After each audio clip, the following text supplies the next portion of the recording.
The great hall of Nexus Prime Station buzzed with the sounds of 12 different alien species talking at once. The massive room had crystal walls that showed the stars outside, and in the center sat a round table made of some glowing stone that nobody could break or scratch. Kira moved her long, scaled neck as she looked around the table. Her reptilian eyes were sharp and intelligent, and her claws clicked against the smooth surface as she arranged her data tablets. She was one of the best scientists from the Vorthek people, and today she had something important to prove. Fellow beings of science, Kira began, her voice making a hissing sound that the translation machines turned into words everyone could understand. We are here to discuss the so-called legends of the humans. Across from her, Naro's form flickered like a living light. The luminous people had bodies that looked like bright fog with sparkling points inside. Naro's light grew brighter when excited, and right now they were very excited indeed. These stories are impossible, Naro said, their voice sounding like wind chimes in the translation. No creature could survive what these tales claim humans can do. Jan sat perfectly still at the table's far end. The resonant people looked like walking crystals, all sharp angles and rainbow colors that shifted when they moved. Yun's crystal body was deep blue today, which meant they were thinking very hard about math and science. I have run the numbers, Jan said, their voice sounding like ringing bells. The biological requirements for such abilities would be impossible to evolve naturally. Kira nodded and activated her first hologram. Above the table appeared the image of a blue and green planet covered in swirling white clouds. It looked pretty from space, but the data scrolling beside it told a different story. This is supposed to be Earth, the human homeworld, Kira explained. According to the stories, this planet has moving ground that shakes and cracks open. It has storms that can destroy entire cities. The temperature changes from hot enough to kill most life to cold enough to freeze water solid. A creature that looked like a walking tree made of silver metal raised one branch arm. This was Jereem from the Mechanoid Union. Surely no intelligent life could develop on such a world. That's not even the worst part, Kira continued. She changed the hologram to show Earth's surface. The atmosphere contains oxygen, which is highly reactive and toxic to most life forms. The oceans are filled with salt, which would dry out most biological tissues. And the entire planet is covered with creatures that exist only to eat other creatures. Minho, another Vorthak sitting near Kira, pulled up his own data files. His scales were darker than Kira's, and old scars marked his neck and arms from his years as a military officer. The tactical reports are even more unbelievable, Minho said. Humans supposedly continued fighting even after losing limbs. They claim some humans have survived in the vacuum of space for several minutes without protection. Some stories say they consume ethanol, which we use to clean our equipment, and they do this for pleasure. Laughter-like sounds filled the room.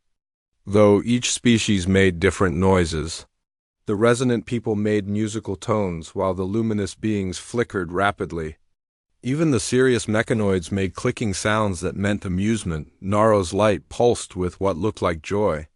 The most ridiculous story I heard claimed that humans have competitions where they hurt themselves on purpose. They supposedly run very long distances until their bodies are damaged, and they call this fun. Wait, there's more, said Hana, a young Vorthik scientist who had been quietly reading through files. According to these reports, humans eat plants that cause them pain and they enjoy it. They also voluntarily enter burning buildings to save strangers, even when it might kill them. The room filled with more laughter sounds. Yun's crystal body shifted to a bright yellow color, which meant they found something very amusing. The mathematics simply don't work, Yun announced. For a species to have such high pain tolerance, such strong healing abilities, and such resistance to environmental dangers, they would need biological systems that use too much energy to be practical. Evolution would never create such inefficient creatures. Kira nodded again and brought up her final set of data. I've spent 3 cycles studying every reported human encounter in our databases.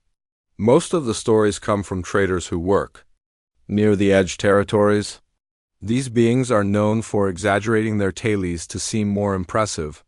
The few physical evidence samples we have could easily be fabricated, added Minho. Genetic material that claims to be human shows impossible. Complexity.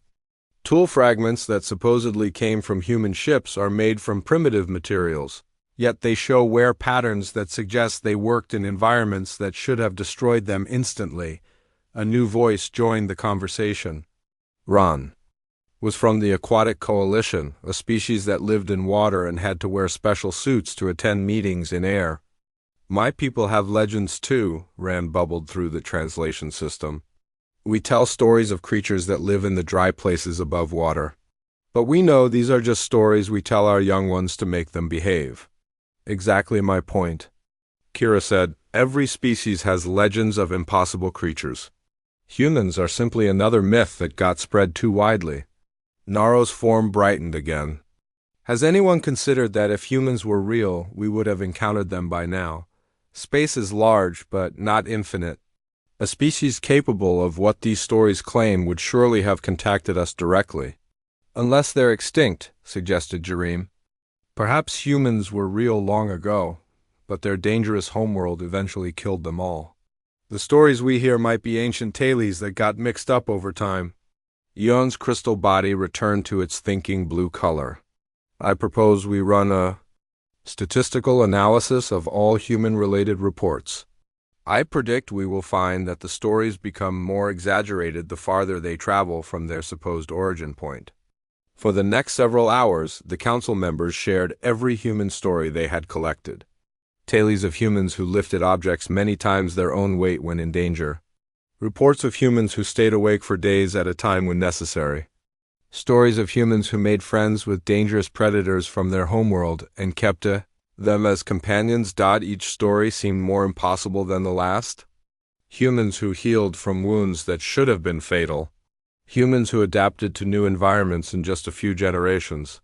Humans who built machines from scraps and somehow made them work better than properly designed equipment. The pattern is clear, Kira finally announced as the meeting wound down. These stories follow the same structure as all mythology. They start with something that might be possible and grow more fantastical with each retelling. The council voted on Kira's proposal. 12 species, representing hundreds of worlds and billions of intelligent beings, agreed unanimously. The official record would show that humans were a myth, like the energy beings who supposedly lived inside stars, or the creatures who could travel faster than light without ships. I move that we remove all human-related data from our military and diplomatic databases, Minho said. There's no point in preparing for encounters with mythical creatures. Seconded, said Naro. Our scientists have better things to study than fairy tales. As the great hall emptied, Kira felt satisfied with a job well done. Another piece of false information had been removed from the Galactic database. Science had triumphed over superstition once again. She gathered her data tablets and headed back to her quarters, never knowing that at that very moment, a small ship with primitive metal hull was drifting through space just a few star systems away. Inside that ship, a creature with impossible biology was slowly waking up from a long sleep, getting ready to prove that some legends were more real than anyone could imagine.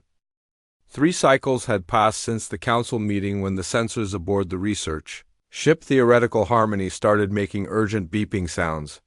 Minho was enjoying his morning meal when his communication device buzzed with an emergency message. Sir, you need to see this, came the voice of Juan, the ship's communications officer. Juan was a young Vorthak with bright green scales and nervous habits. He tended to talk fast when excited, which made the translation machines work harder. Minho put down his food bowl and made his way to the bridge. The Theoretical Harmony was one of the newest science ships in the Vorthak fleet, designed for exploring dangerous regions of space where most beings wouldn't dare to go. Its shields could handle radiation storms, and its sensors could detect objects from very far away. What do you have, Juan? Minho asked as he settled into his command chair. Long-range sensors picked up something strange in the contested zone, Juan replied, his claws dancing across the control panel. There's a ship out there, but it doesn't match anything in our databases. The main screen flickered to life, showing a grainy image of a small spacecraft. The ship looked old and damaged, with scorch marks along its hull and what appeared to be holes punched through its outer armor. But somehow it was still in one piece. Gina looked up from her science station. She was also Vorthak, but her scales had an unusual pattern that marked her as coming from the northern continents of their homeworld. She specialized in studying alien life forms and had seen stranger things than most people. That's impossible, Gina said, adjusting her sensors to get a better look. The contested zone has gravitational fields that should tear apart any ship smaller than a battlecruiser. How is something that size still intact? The contested zone was one of the most dangerous places in known space. 3 different alien empires fought over it constantly, filling the region with energy weapons, explosive mines, and gravity distortion fields. Ships that entered the zone either had massive military shields or they got turned into space dust very quickly. Maybe it's some new type of stealth technology, suggested Juan. One of the empires might have developed better hull materials. Minho studied the image more carefully. The ship's design was unlike anything he had ever seen. Instead of the smooth, curved surfaces that most spacefaring species preferred, this vessel had straight lines and angular sections. It looked like someone had built it using primitive metalworking techniques. Run a material analysis, Minho ordered. I want to know what that hull is made of. Gina worked at her station for several minutes, sending scanning beams toward the distant ship. When the results appeared on her screen, her scaled brow wrinkled with confusion. Sir, this makes no sense, she reported. The hull appears to be made of simple iron alloys with traces of carbon. Those materials shouldn't be able to survive the energy levels in the contested zone for more than a few minutes. Are you sure? Your sensors are working correctly? Minho asked. I've run 3 separate scans and they all show the same results. That ship is made of primitive metals, but somehow it survived in one of the most dangerous regions of space. Juan suddenly made an excited chirping sound. Sir, I'm detecting a life sign aboard that ship. Very faint, but definitely there. Whatever's inside appears to be in some kind of stasis or deep sleep. Minho felt his military instincts taking over. An unknown ship with unknown occupants could be dangerous, but it could also be an opportunity to learn something new. As a scientist and former soldier, he couldn't resist investigating. Set course for the unknown vessel, he ordered. But keep our shields at maximum power and weapons ready. We don't know what we're dealing with. The theoretical harmony moved closer to the contested zone, carefully avoiding the worst of the gravitational distortions. As they got nearer to the mystery ship, more details became visible on their screens. The vessel was indeed badly damaged. Sections of its hull had been melted by energy weapons, and impact craters suggested it had been hit by physical projectiles as well. But the amazing thing was that all the damage looked old. This ship had been through multiple battles and somehow kept flying. I'm reading atmospheric composition from inside the ship, Gina announced. The mixture is ... unusual, high levels of nitrogen and oxygen with traces of carbon dioxide and water vapor. That combination would be toxic to most known life forms, Juan observed. What kind of creature breathes poison? Minho was beginning to feel a strange sensation in his stomach. The atmospheric reading reminded him of something, but he couldn't quite remember what. He ordered his crew to bring up the databases from the recent council meeting. Search for any references to atmospheric compositions similar to what we're detecting. He told the ship's computer. The computer worked for several seconds before displaying its results. When Minho saw what appeared on the screen, his scales changed color from their normal dark green to a pale yellow, which among his people indicated shock or fear. According to the database, this atmospheric composition matches theoretical models for a mythical planet called Earth. The computer announced in its neutral voice. The bridge fell silent except for the humming of the ship's systems. Every crew member turned to look at Minho, waiting for his reaction. That's impossible, Gina whispered. The Council just declared humans to be myths. They can't be real, but the evidence was floating right in front of them. A ship made of primitive materials that had somehow survived the contested zone, carrying a life form that breathed an atmosphere that should have been deadly. Juan, can you get any readings from the ship's identification systems? Minho asked. Trying to keep his voice steady, the young communications officer worked frantically at his controls, trying to decode the alien ship's computer systems. The technology was so different from their own that the translation process took much longer than usual. I'm getting something, Juan reported after several tense minutes. The ship's identification beacon is... Sir, you're not going to believe this. Tell me, Minho ordered. The beacon identifies the vessel as the Terran defense vessel Indomitable. The commanding officer is listed as Captain Park Do-Yun. The bridge fell silent again. Terran was another word for Earth-based, according to the mythological databases. And if the ship really was from Earth, then the creature sleeping inside might actually be a human. Sir, what are your orders? Gina asked quietly. Minho thought quickly. If this really was a human, it would be the discovery of the century. But it could also be dangerous. The legends claimed humans were incredibly tough and potentially violent. On the other hand, the creature appeared to be unconscious and possibly injured. We bring it aboard, Minho decided. But we use full containment. Protocols. I want that ship and its occupant isolated in our main cargo bay behind force fields. Nobody goes near it without full environmental suits and armed escorts. Sir, if this really is a human, shouldn't we contact the Council immediately? Juan suggested. After we know what we're dealing with, Minho replied. I'm not going to report that we've found a mythical creature until I'm absolutely certain that's what we've found. The process of bringing the alien ship aboard took several hours. The theoretical Harmony's cargo bay was large enough to hold the smaller vessel, but they had to be very careful not to damage it further. Throughout the operation, the life signs from inside the alien ship remained steady but faint dot as the final securing clamps locked the Earthship in place. Minho stood in the observation deck looking down at their prize. The vessel looked even more primitive up close, with visible welding marks and repair patches that appeared to have been made by hand.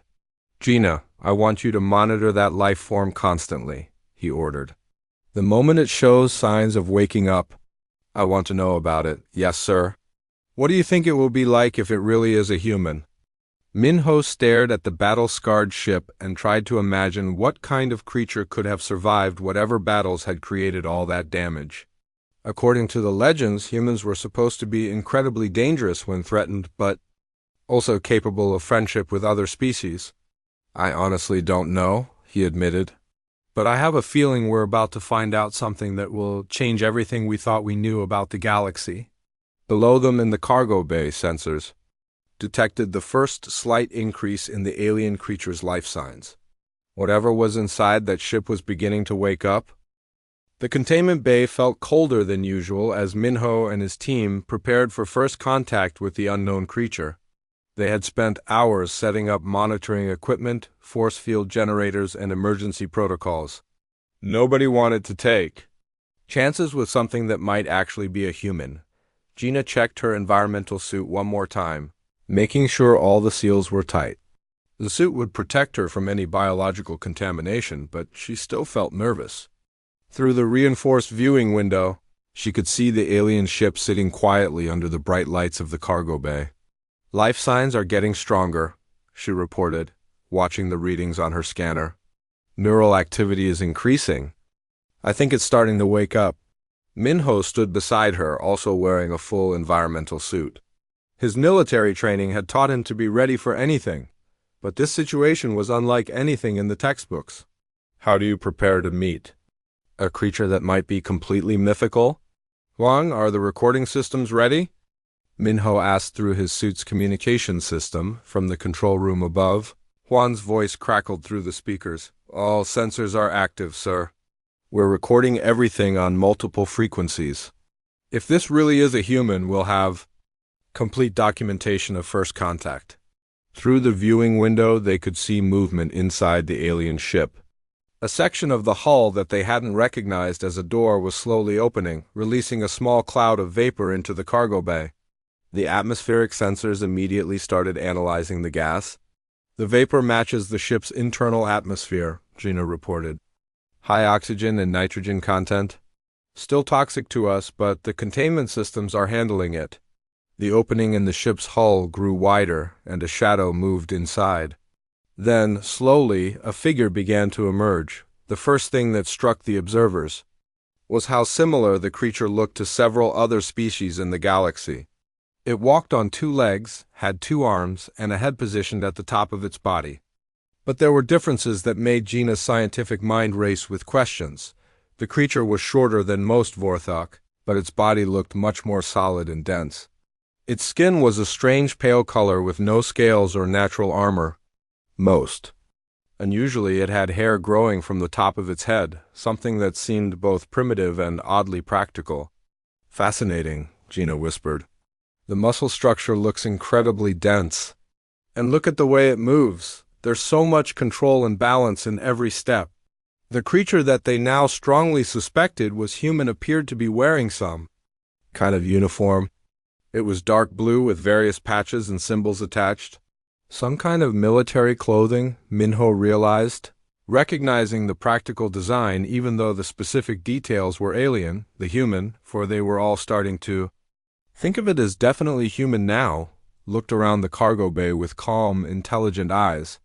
It showed no signs of panic or fear, despite waking up in a completely unfamiliar environment, surrounded by strange technology. Then the human looked directly at the observation window where Minho and Gina were watching, and it smiled. The expression was unlike anything in their xenobiological databases. The human's mouth curved upward, showing white teeth, and the skin around its eyes wrinkled slightly. But there was no aggression in the gesture, no territorial display or threat posture. "What is it doing?" Gina asked, her voice full of scientific curiosity and a touch of worry. "I don't know," Minho admitted. "Computer, search all databases for similar facial expressions among known species." The ship's computer worked for several seconds before responding. No matches found for this specific muscle pattern. The expression does not correspond to any known threat display, submission gesture, or territorial marker. The humans seemed to realize they were studying it because it raised one hand in what appeared to be a greeting gesture. The movement was slow and non-threatening, clearly intended to show peaceful intentions. "Sir, should we attempt communication?" Juan asked from the control room. "Activate the universal translator," Minho ordered. "Let's see if we can talk to this thing." The translation system hummed to life, sending out probing signals to determine the creature's language structure. Meanwhile, the human had noticed their equipment and was looking around with obvious interest rather than fear. "Greetings," the human said, and the translator immediately began working to convert the sounds into something the crew could understand. The voice was deeper than most Vorthok voices, but not unpleasantly so. "It's trying to communicate," Gina said excitedly. "The translator is picking up complex language patterns. This creature has advanced intelligence." "Greetings to you as well," Minho responded through the translation system, his words being converted into sounds the human could hopefully understand. "I am Commander Minho of the Vorthok Scientific Fleet. Can you understand me?" The human nodded, its head up and down, another gesture that the computer couldn't identify but somehow seemed clearly positive. "I understand you, Commander. I am Captain Park Do-Yun of the Terran Defense Force. I thank you for rescuing my ship." The simple response sent shockwaves through the observation team. Not only was this creature clearly intelligent and capable of complex communication, but it was also apparently military personnel, just like Minho. "Terran," Gina whispered. "That confirms it. This really is from Earth." "Captain Do-Yun," Minho continued, trying to keep his voice professional despite his racing thoughts. "Your ship was found drifting in the contested zone. How did you survive in such a dangerous region?" The human Captain Do-Yun looked puzzled for a moment. "Contested zone? Is that what you call that area of space?" "My ship suffered damage," during evasive maneuvers, and I was forced to enter emergency stasis while the automatic systems attempted repairs. Evasive maneuvers? Minho repeated. Captain, that region of space contains gravitational fields and energy weapons that can destroy ships many times larger than yours. How did you perform any kind of maneuvers there? Do-Yun's expression changed to what looked like mild surprise. Are you referring to the gravitational anomalies in weapons fire? Yes, that was challenging, but standard emergency procedures got me through the worst of it, though I admit my ship took more damage than I would have preferred. The casual way the human described surviving in one of the most dangerous regions of known space left the entire observation team speechless. What this creature called challenging would be instantly fatal to most species. Captain, Gina interrupted, unable to contain her scientific curiosity, may I ask about your biology? Our sensors indicate you're breathing an atmosphere that would be toxic to most known life forms. Do-Yun looked around the cargo bay again, as if noticing the atmospheric composition for the first time. You mean the oxygen-nitrogen mix? Yes, that's normal for humans. Is your atmosphere different? Very different, Gina confirmed. Most species require much lower oxygen levels and additional buffer gases to prevent toxicity. Interesting, Do-Yun said, and that strange upward curve of his mouth appeared again. I suppose there's a lot we don't know about each other yet. Is this first contact between our species? Minho exchanged glances with Gina through their helmet visors. How could? They explained that until a few hours ago his entire species had been considered mythical. In a manner of speaking, yes, Minho said carefully. Your people are not well known in this part of the galaxy. That makes sense, Do-Yun replied easily. Humanity is still relatively new to interstellar travel. We've been exploring slowly and carefully, trying not to disturb any existing civilizations until we better understand galactic politics. The idea that humans had been exploring space without anyone noticing them was disturbing on multiple levels. It suggested a level of stealth technology and careful planning that made them potentially very dangerous. Captain, would you be willing to answer some questions about your people? Minho asked. For scientific and diplomatic purposes, of course. Of course, Do-Yun agreed readily. Though I should warn you, I'm just a ship captain. I can tell you about basic human biology and culture, but I'm not a scientist or diplomat. Just a ship captain, Minho thought, who had somehow survived in the contested zone and was now calmly discussing it like a minor inconvenience. If this was what humans considered an average military officer, what were their specialists like? We appreciate any information you can provide, Gina said. Would you be comfortable moving to a more formal meeting area? We can provide a suitable atmosphere and environment for extended discussion. Do-Yun looked around the cargo bay again, then back at his damaged ship. I suppose my ship isn't going anywhere soon? Yes, I'd be happy to talk with you. This is actually quite exciting. First, contact with an alien species. My crew back home will never believe this. As they began preparations to move the human to a proper meeting room, Minho couldn't shake the feeling that everything was about to change. The legends about humans were apparently true, which meant the galaxy was about to discover it had a new neighbor. A neighbor that smiled at danger and treated the impossible as merely inconvenient. The containment bay felt colder than usual as Minho and his team prepared for first contact with the unknown creature.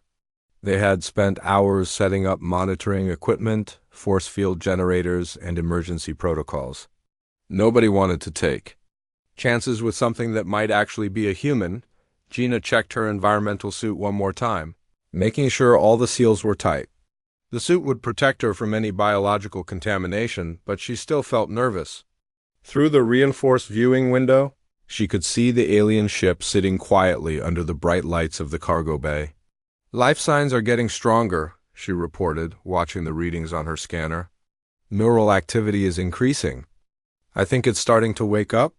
Minho stood beside her, also wearing a full environmental suit. His military training had taught him to be ready for anything, but this situation was unlike anything in the textbooks. How do you prepare to meet? A creature that might be completely mythical? Juan, are the recording systems ready? Minho asked through his suit's communication system. From the control room above, Juan's voice crackled through the speakers. All sensors are active, sir. We're recording everything on multiple frequencies. If this really is a human, we'll have complete documentation of first contact. Through the viewing window, they could see movement inside the alien ship. A section of the hull that they hadn't recognized as a door was slowly opening, releasing a small cloud of vapor into the cargo bay. The atmospheric sensors immediately started analyzing the gas. The vapor matches the ship's internal atmosphere, Gina reported. High oxygen and nitrogen content. Still toxic to us, but the containment systems are handling it. The opening in the ship's hull grew wider, and a shadow moved inside. Then slowly a figure began to emerge. The first thing that struck the observers was how similar the creature looked to several other species in the galaxy. It walked on two legs, had two arms, and a head positioned at the top of its body. But there were differences that made Gina's scientific mind race with questions. The creature was shorter than most Vorthok, but its body looked much more solid and dense. Its skin was a strange pale color with no scales or natural armor. Unusually, it had hair growing from the top of its head, something that seemed both primitive and oddly practical. Fascinating, Gina whispered. The muscle structure looks incredibly dense. And look at the way it moves. There's so much control and balance in every step. The creature that they now strongly suspected was human appeared to be wearing some kind of uniform. It was dark blue with various patches and symbols attached. Some kind of military clothing, Minho realized, recognizing the practical design even though the specific details were alien. The human, for they were all starting to think of it as definitely human now, looked around the cargo bay with calm, intelligent eyes. It showed no signs of panic or fear, despite waking up in a completely unfamiliar environment, surrounded by strange technology. Then the human looked directly at the observation window where Minho and Gina were watching, and it smiled. The expression was unlike anything in their xenobiological databases. The human's mouth curved upward, showing white teeth, and the skin around its eyes wrinkled slightly. But there was no aggression in the gesture, no territorial display or threat posture. What is it doing? Gina asked, her voice full of scientific curiosity and a touch of worry. I don't know, Minho admitted. Computer, search all databases for similar facial expressions among known species. The ship's computer worked for several seconds before responding. No matches found for this specific muscle pattern. The expression does not correspond to any known threat display, submission gesture, or territorial marker. The humans seemed to realize they were studying it because it raised one hand in what appeared to be a greeting gesture. The movement was slow and non-threatening, clearly intended to show peaceful intentions. Sir, should we attempt communication? Juan asked from the control room. Activate the universal translator, Minho ordered. Let's see if we can talk to this thing. The translation system hummed to life, sending out probing signals to determine the creature's language structure. Meanwhile, the human had noticed their equipment and was looking around with obvious interest rather than fear. Greetings, the human said, and the translator immediately began working to convert the sounds into something the crew could understand. The voice was deeper than most Vorthok voices, but not unpleasantly so. It's trying to communicate, Gina said excitedly. The translator is picking up complex language patterns. This creature has advanced intelligence. Greetings to you as well, Minho responded through the translation system, his words being converted into sounds the human could hopefully understand. I am Commander Minho of the Vorthok Scientific Fleet. Can you understand me? The human nodded. Its head up and down, another gesture that the computer couldn't identify but somehow seemed clearly positive. I understand you, Commander. I'm Captain Park Do-Yun of the Terran Defense Force. I thank you for rescuing my ship. The simple response sent shockwaves through the observation team. Not only was this creature clearly intelligent and capable of complex communication, but it was also apparently military personnel, just like Minho, Terran. That confirms it. This really is from Earth. Captain Do-yun, Minho continued, trying to keep his voice professional despite his racing thoughts. Your ship was found drifting in the contested zone. How did you survive in such a dangerous region? The human Captain Do-yun looked puzzled for a moment. Contested zone? Is that what you call that area of space? My ship suffered damage during evasive maneuvers, and I was forced to enter emergency stasis while the automatic systems attempted repairs. Evasive maneuvers? Minho repeated. Captain, that region of space contains gravitational fields and energy weapons that can destroy ships many times larger than yours. How did you perform any kind of maneuvers there? Do-yun's expression changed to what looked like mild surprise. Are you referring to the gravitational anomalies in weapons fire? Yes, that was challenging, but standard emergency procedures got me through the worst of it, though I admit my ship took more damage than I would have preferred. The casual way the human described surviving in one of the most dangerous regions of known space left the entire observation team speechless. What this creature called challenging would be instantly fatal to most species. Captain, Gina interrupted, unable to contain her scientific curiosity, may I ask about your biology? Our sensors indicate you're breathing an atmosphere that would be toxic to most known life forms. Do-yun looked around the cargo bay again, as if noticing the atmospheric composition for the first time. You mean the oxygen-nitrogen mix? Yes, that's normal for humans. Is your atmosphere different? Very different, Gina confirmed. Most species require much lower oxygen levels and additional buffer gases to prevent toxicity. Interesting, Do-yun said, and that strange upward curve of his mouth appeared again. I suppose there's a lot we don't know about each other yet. Is this first contact between our species? Minho exchanged glances with Gina through their helmet visors. How could? They explained that, until a few hours ago, his entire species had been considered mythical. In a manner of speaking, yes, Minho said carefully. Your people are not well known in this part of the galaxy. That makes sense, Do-yun replied easily. Humanity is still relatively new to interstellar travel. We've been exploring slowly and carefully, trying not to disturb any existing civilizations until we better understand galactic politics. The idea that humans had been exploring space without anyone noticing them was disturbing on multiple levels. It suggested a level of stealth technology and careful planning that made them potentially very dangerous. Captain, would you be willing to answer some questions about your people? Minho asked. For scientific and diplomatic purposes, of course. Of course, Do-yun agreed readily. Though I should warn you, I'm just a ship captain.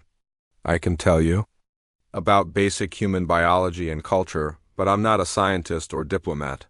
Just a ship captain, Minho thought, who had somehow survived in the contested zone and was now calmly discussing it like a minor inconvenience. If this was what humans considered an average military officer, what were their specialists like? We appreciate any information you can provide, Gina said. Would you be comfortable moving to a more formal meeting area? We can provide a suitable atmosphere and environment for extended discussion. Do-yun looked around the cargo bay again, then back at his damaged ship. I suppose my ship isn't going anywhere soon? Yes, I'd be happy to talk with you. This is actually quite exciting. First, contact with an alien species. My crew back home will never believe this. As they began preparations to move the human to a proper meeting room, Minho couldn't shake the feeling that everything was about to change. The legends about humans were apparently true, which meant the galaxy was about to discover it had a new neighbor. A neighbor that smiled at danger and treated the impossible as merely inconvenient. Despite Captain Do-yun's calm explanations, many of the council members still found it hard to believe that any biological creature could possess such extreme capabilities. Kira, speaking from her remote location, convinced the others that they needed concrete proof rather than simple testimony. We must verify these claims scientifically, she insisted during a private communication with the investigation team. Stories can be exaggerated or misunderstood, but physical testing will give us facts. Minho felt uncomfortable with the idea of experimenting on their guest, but he understood the scientific necessity. Captain Doyun, he said carefully, would you be willing to participate in some simple tests? We want to better understand human biology, but only if you consent. The human seemed completely unbothered by the request. Of course, Commander. I understand your skepticism.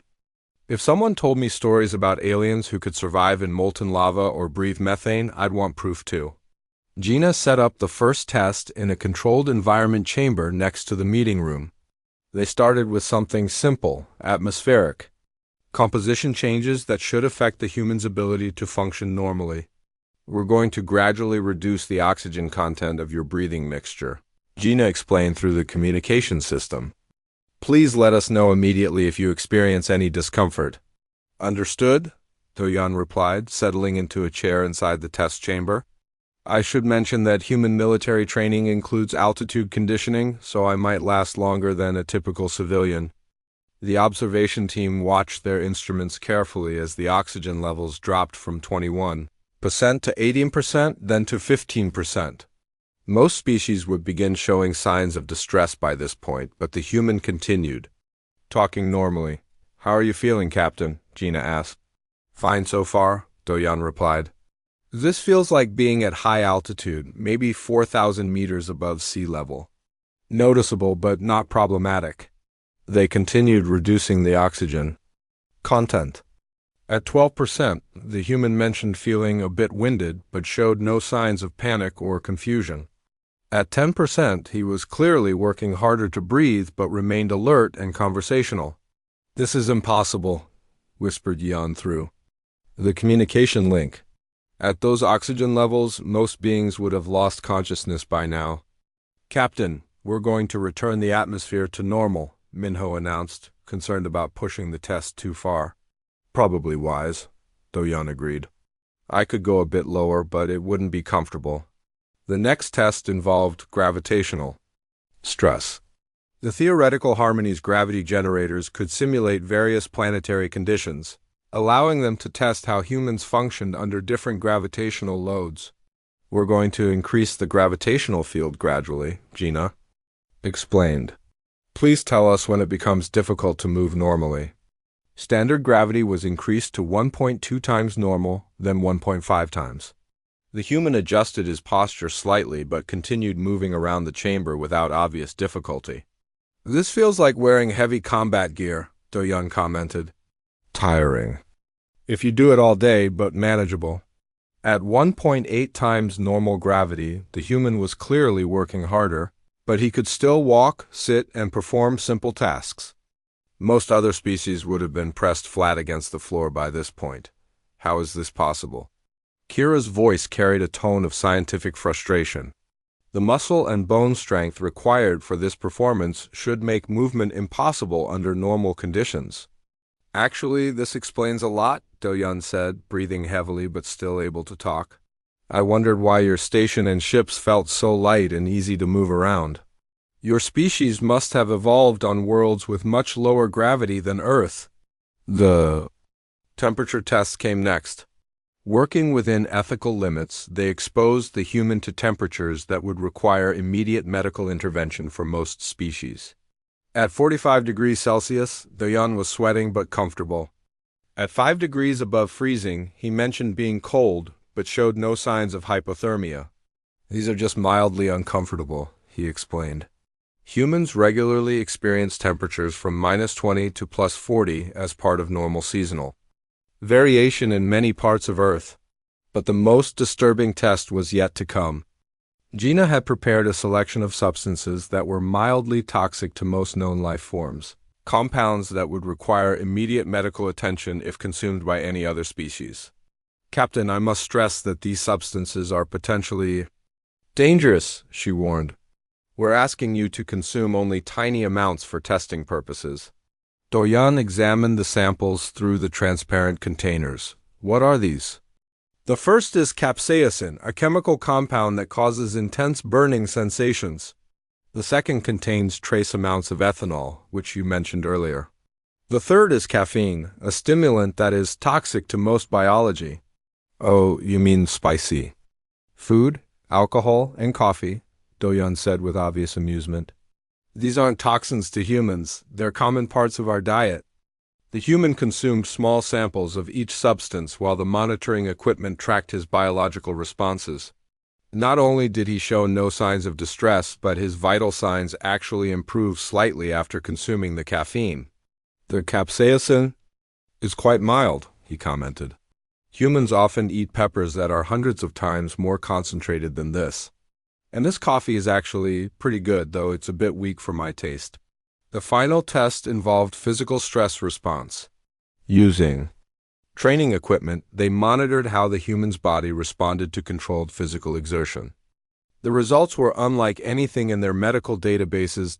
Instead of showing normal fatigue patterns, Do-Yun's body seemed to improve its performance as the exercise continued.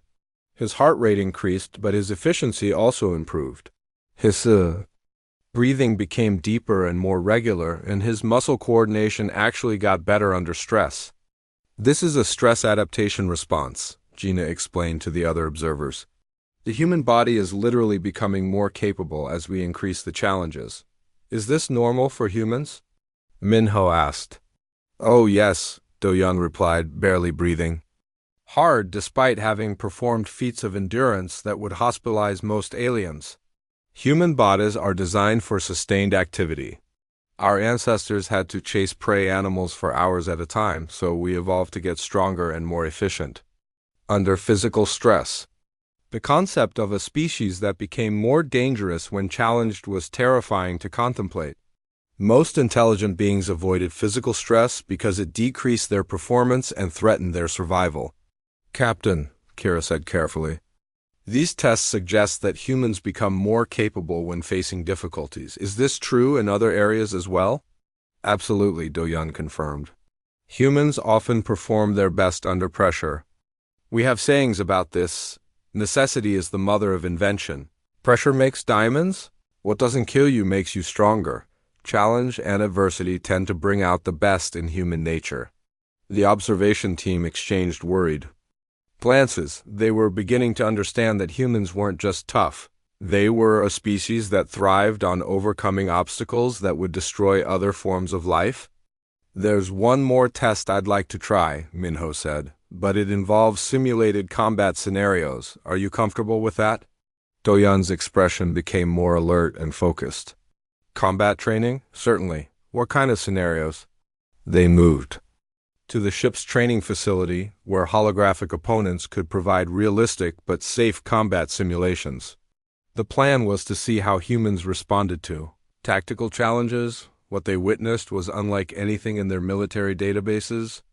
When faced with simulated attackers, Do-Yun didn't just defend himself. He switched into what he called tactical mode. His movements became fluid and precise, his reaction time increased dramatically, and his strategic thinking accelerated to process multiple threats simultaneously. The human is demonstrating enhanced cognitive function under combat stress, Gina reported in amazement.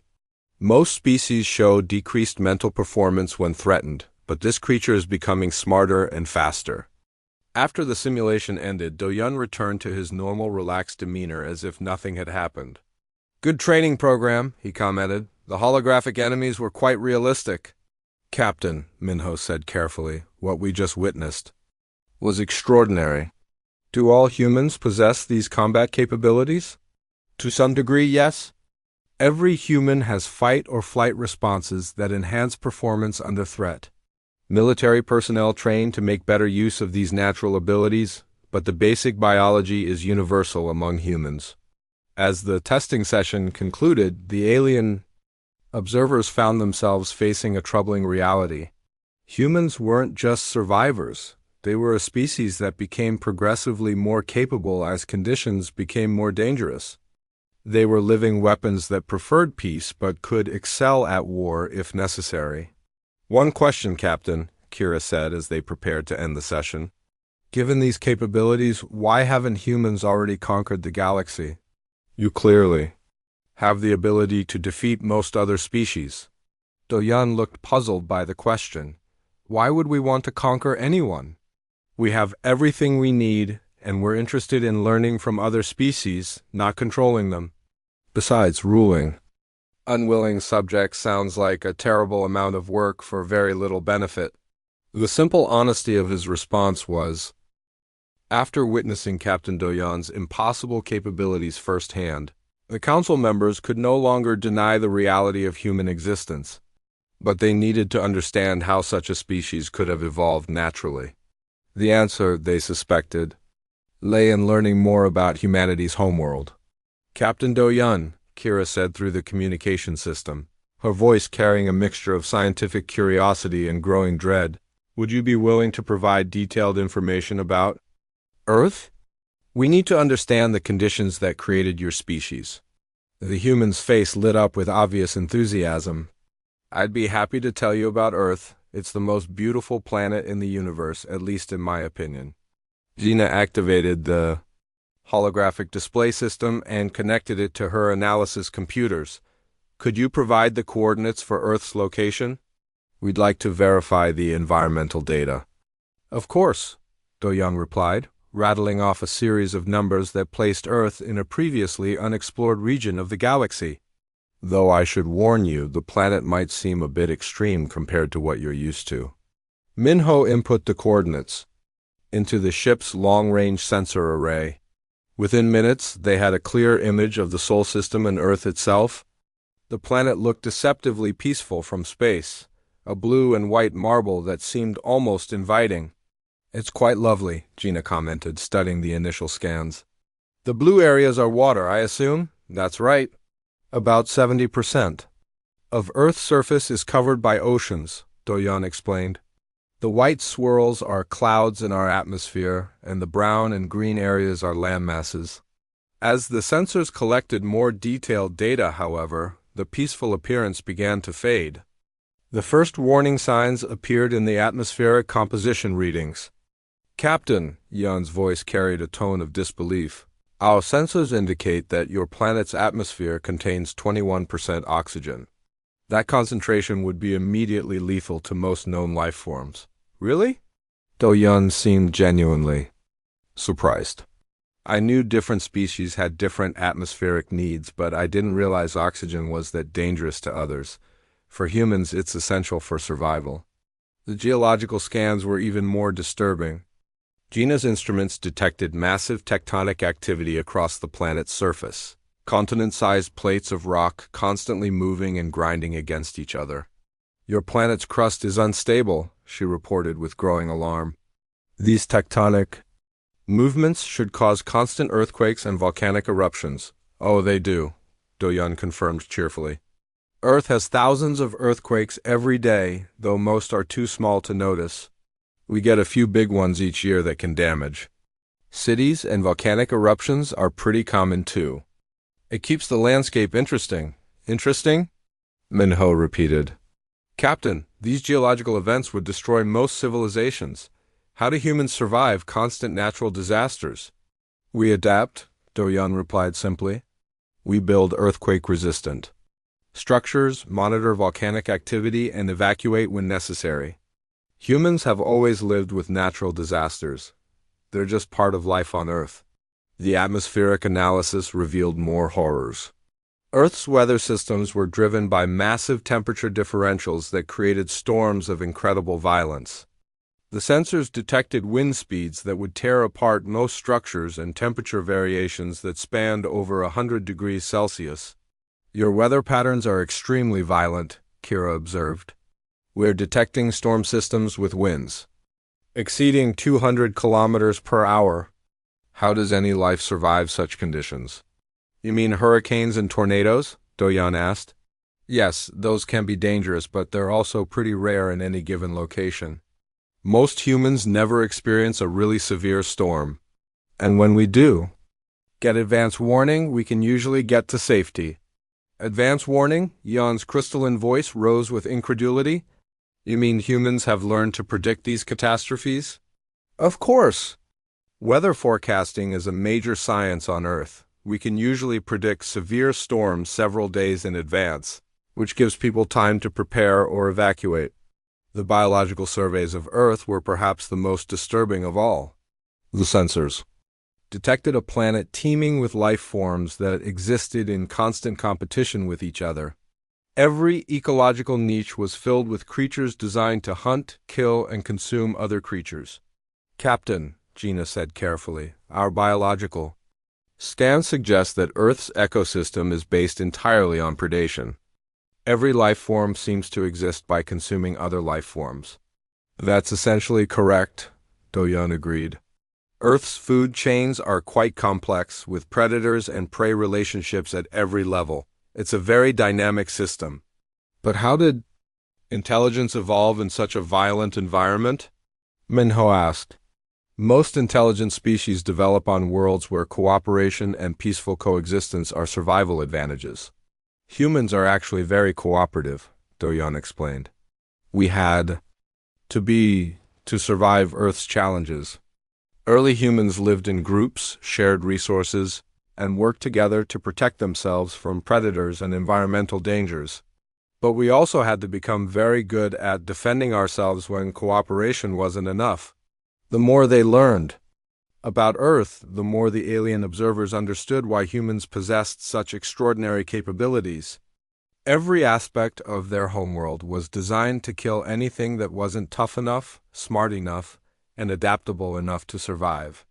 Captain, describe a typical day on Earth for an average human, Kira requested, hoping to understand how anyone could function normally in such conditions.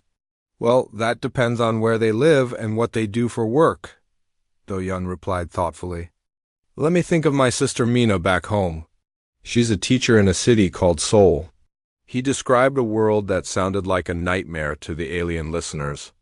Mina lived in a region where temperatures routinely varied by 30 degrees between summer and winter. She consumed water that fell from the sky after being contaminated by atmospheric pollutants. She shared her environment with millions of microorganisms, many of which could cause disease or death. And your sister considers this normal? Gina asked. Oh, she loves it. Seoul is a beautiful city with great food, interesting culture, and millions of friendly people. The seasonal changes keep life from getting boring, and the occasional challenges, maybe a typhoon or heat wave, just add a bit of excitement. Excitement! Multiple voices echoed in disbelief.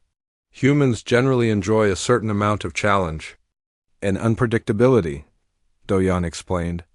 A completely safe, stable environment would be boring to most of us. We like having problems to solve and obstacles to overcome. As the conversation continued, a terrifying picture emerged. Earth wasn't just a dangerous planet. It was a world that had shaped its inhabitants into beings who thrived on danger. Humans didn't just survive their death world. They loved it and missed it when they were away. Captain, Minho said slowly, if Earth's conditions created beings like yourself, and if humans have achieved interstellar travel, what does that mean for the rest of the galaxy? Do-yeon was quiet for a moment, seeming to understand the implications of the question. I suppose it means the galaxy is about to become a much more interesting place. Humans are naturally curious and exploratory. We'll want to visit every star system, explore every unusual phenomenon, and meet every intelligent species we can find. Even the dangerous regions that other species avoid? Kira asked. Especially those regions, Do-yeon replied with that unsettling smile. To humans, dangerous often means worth investigating. We're drawn to challenges and mysteries. The observation team exchanged worried glances. They were beginning to realize that humanity's emergence would fundamentally change galactic civilization. Regions of space that had been considered uninhabitable wastelands would suddenly become potential human colonies. Phenomena that other species studied from a safe distance would become human adventure destinations. One more question, Captain, Jan said. Are there many humans ready to explore the galaxy? Billions? Do-yeon replied casually. Earth has a population of about 8 billion humans, and interstellar exploration is extremely popular. Every year, millions of humans apply for positions on exploration ships or colony missions. The number hit the alien observers like a physical blow. Billions of beings with Captain Do-yeon's capabilities, all eager to explore the galaxy's most dangerous regions. The established order of galactic civilization was about to encounter neighbors who considered lethal conditions to be minor inconveniences. "Captain," Minho said quietly, "what do humans hope to find in their explorations?" "Knowledge, beauty, friendship, adventure," Doyan replied immediately. "We want to understand how the universe works, discover new wonders, make friends with other intelligent species, and find challenges that help us grow as individuals and as a species." "And if you encounter hostility or danger?" The human's expression became more serious, though the smile didn't entirely disappear. "Then we'll handle it the same way we've always handled Earth's challenges, with intelligence, determination, and the help of our friends. We're very good at solving problems, Commander, even when those problems are trying to kill us." As the session ended, the council members found themselves facing a new reality. The galaxy was about to be explored by a species that viewed lethal radiation as a minor nuisance, treated gravitational anomalies as interesting navigation. As the full implications of humanity's existence began to sink in, Minho received an urgent communication from Nexus Prime Station.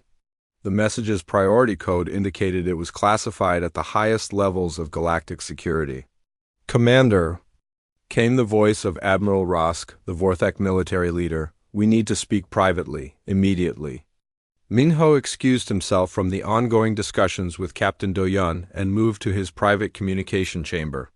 The holographic image of Admiral Rosk appeared, his dark scales showing the stress patterns that indicated extreme concern. "Minho, what you've discovered changes everything," the Admiral began without preamble. "While you've been interviewing this human, our long-range sensors have detected something that terrifies me." A star map appeared between them, showing several sectors of the galaxy. Bright red dots marked the locations of new contacts. "We're detecting more ships with the same primitive yet functional technology as your human's vessel," Admiral Rosk continued. "They've appeared simultaneously in 12 different sectors, all making peaceful contact with local civilizations." Minho felt his scales shift to a pale color. 12 ships? "Admiral, that suggests." "Coordinated first contact," Rosk finished grimly. "The humans didn't just stumble into our space by accident. This was planned, organized, and executed with military precision across multiple star systems." The implications were staggering. While the Galactic Council had been debating whether humans existed, humanity had apparently been studying galactic civilization, learning languages and customs, and preparing for simultaneous contact with multiple species. "Sir, have there been any hostile actions?" Minho asked. "None. That's what makes this so unsettling. Every human contact has been peaceful, friendly, and scientifically curious. They're offering cultural exchanges, technological cooperation, and friendship. It's exactly what you'd want from first contact with a new species." "Then why do you seem concerned, Admiral?" Rosk's image leaned forward. "Because the level of planning and coordination this required suggests military capabilities far beyond what we initially estimated. These humans have been watching us, learning about us, and preparing for contact for who knows how long. They've managed to do this without any of our intelligence services detecting them." A new voice joined the conversation as Kira connected to the communication channel from Nexus Prime. "Minho, we're receiving reports from the contact sites. The humans are all behaving like your Captain Doyan, friendly, curious, and demonstrating impossible biological capabilities." "What kind of capabilities?" Minho asked, though he suspected he already knew. "Surviving in environments that should kill them, performing physical feats that our biologists say are impossible, and showing no fear of dangers that would terrify most species," Kira replied. "But the most disturbing part is their obvious competence. These aren't primitive beings stumbling into advanced civilization. They're sophisticated, well-trained individuals who seem to understand our technology and culture better than we understand theirs." From his location aboard the Theoretical Harmony, Juan's voice joined the conference. "Commanders, I've been analyzing the communication patterns from Captain Doyan's ship. The technology is primitive compared to ours, but it's also incredibly efficient. They're achieving the same results as our advanced systems using materials and methods that should be inadequate. What does that tell us? Admiral Rosk asked. That human engineering philosophy is fundamentally different from ours, Huang replied. Where we build systems with multiple backups and safety margins, they build systems that work reliably under extreme stress with minimal resources. It's actually quite brilliant, though terrifying from a military perspective. Gina's voice added to the discussion from her monitoring station. I've been analyzing Captain Doyan's biological responses during our tests. His body shows adaptations that suggest humans have been living in space for much longer than he's admitted. Some of his cellular structures show signs of extended exposure to cosmic radiation and low-gravity environments. Meaning? Minho prompted. Meaning humans have probably been spacefaring for decades or even centuries longer than they've been letting on. This isn't a species that just achieved interstellar travel. This is a species that's been quietly expanding through the galaxy while we thought they were myths. The communication chamber fell silent as everyone processed this information. Humanity hadn't just emerged onto the galactic stage. They had been preparing for this moment for much longer than anyone had realized. Admiral, Minho said carefully, what are our options? Limited, Rask replied. We can't fight them. Every analysis suggests that would be suicidal. We can't ignore them. They're already making contact with multiple civilizations. Our only real option is to try to understand what they want and hope their intentions are as peaceful as they claim. What about the other species? Kira asked. How are they reacting to human contact? Mixed responses, Rask admitted. The Luminous Collective is fascinated by human energy patterns. The resonant hierarchy is trying to understand human mathematics and engineering. The Mechanoid Union is apparently trading technology with humans already. Trading technology? Minho repeated in alarm. The humans offered to share their material science knowledge in exchange for information about galactic civilization. The Mechanoids couldn't resist human metallurgy. Techniques are apparently centuries ahead of what we thought primitive materials could achieve. The idea of humans sharing technology with other species while keeping their true capabilities hidden was deeply unsettling. It suggested a long-term strategy that went far beyond simple exploration. There's something else, Admiral Ross continued. Our intelligence services have been analyzing human ship movements. They're not just exploring randomly, they're systematically surveying every uninhabitable system, every dangerous region, and every location that other species have marked as too hazardous to explore. Why would they do that? Gina asked. Because to humans, uninhabitable apparently means excellent real estate, Kira replied grimly. They're identifying potential colony sites in regions we've written off as permanently dangerous. Minho thought about Captain Doyan's casual descriptions of Earth's deadly conditions. They're not looking for safe places to live. They're looking for interesting places to live. Exactly. And there are billions of them, Rosk said. Within a few decades, humans could have colonies in every star system we've avoided. Research stations in every dangerous phenomenon and settlements in every extreme environment. They'll effectively control all the regions of space that other species can't use. The strategic implications were overwhelming. Humans wouldn't need to conquer anyone. They could simply claim all the territory that no one else wanted, which would give them control of vast resources and strategic positions throughout the galaxy. What about their military capabilities? Minho asked. Unknown but concerning, Rask admitted. If Captain Doyan is representative of average human capabilities, then their military personnel must be extraordinarily dangerous. A species that becomes more effective under pressure and treats lethal conditions as minor inconveniences would be nearly impossible to defeat in conventional warfare. Have they made any demands or threats? Kira asked.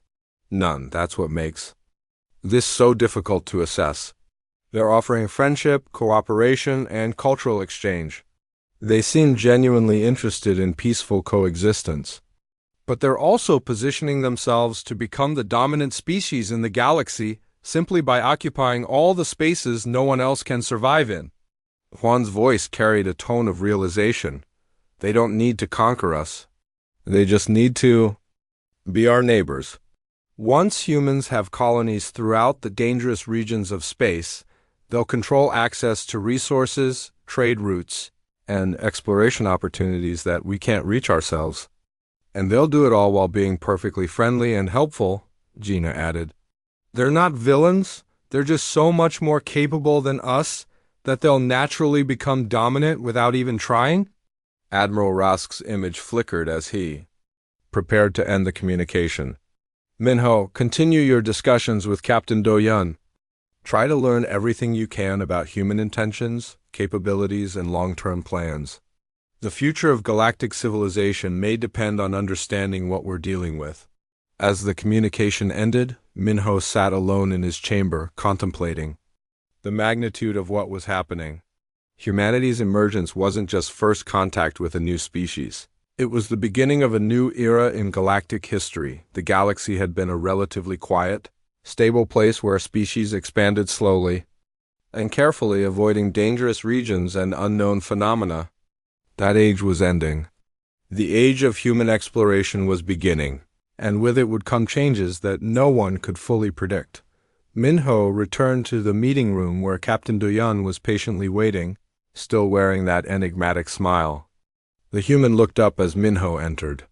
Is everything all right, Commander? You look concerned? Just receiving updates from my superiors, Minho replied carefully. Captain, I need to ask you something directly. How long have humans been preparing for galactic contact? Do-Yun's smile became slightly wider. Longer than you might expect, Commander. Humanity has always believed we weren't alone in the universe. We've been watching. 6 months after Captain Do-Yun's rescue, the galaxy had become a very different place. Minho stood in the observation deck of Nexus Prime Station, watching through the massive windows as yet another human ship docked at the station's outer ring. This one was larger than Do-Yun's vessel, clearly designed for long-term exploration rather than military patrol. The changes had come faster than anyone had expected. Human contact teams had established diplomatic relations with over 30 different species. Human traders were offering exotic materials and technologies that came from regions of space other species couldn't survive in. Human scientists were proposing joint research projects in neutron star systems and black hole ergospheres.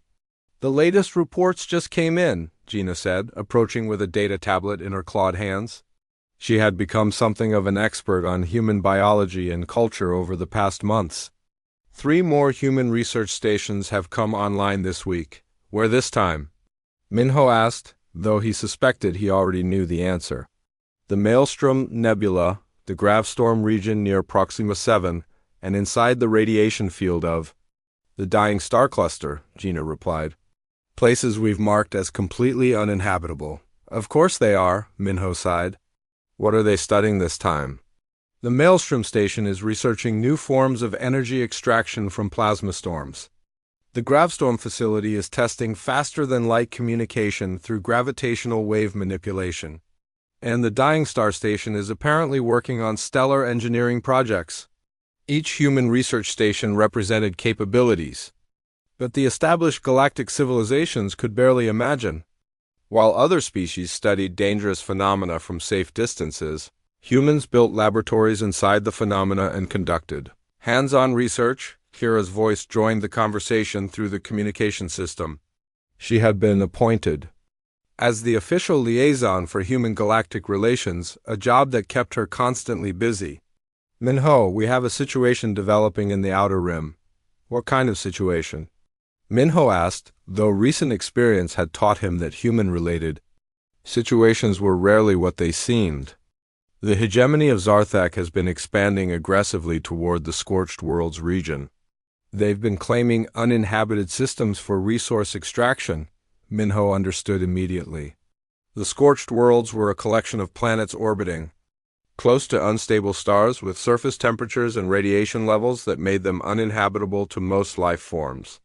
The Zarthak hegemony was a militaristic species known for aggressive expansion and resource exploitation. Let me guess, Minho said, the humans have colonies there. 17 research stations and 3 permanent settlements, Kira confirmed. The Zarthak apparently didn't realize the systems were occupied until their survey fleets encountered human ships. And how did the Zarthak react to finding humans in systems they wanted to claim? About as well as you'd expect. They demanded that the humans withdraw immediately and surrender all claims to the region. They've given humanity 1 standard week to comply or face military action. Minho felt his scales shift to worried colors. The Zarthak hegemony was known for following through on their threats.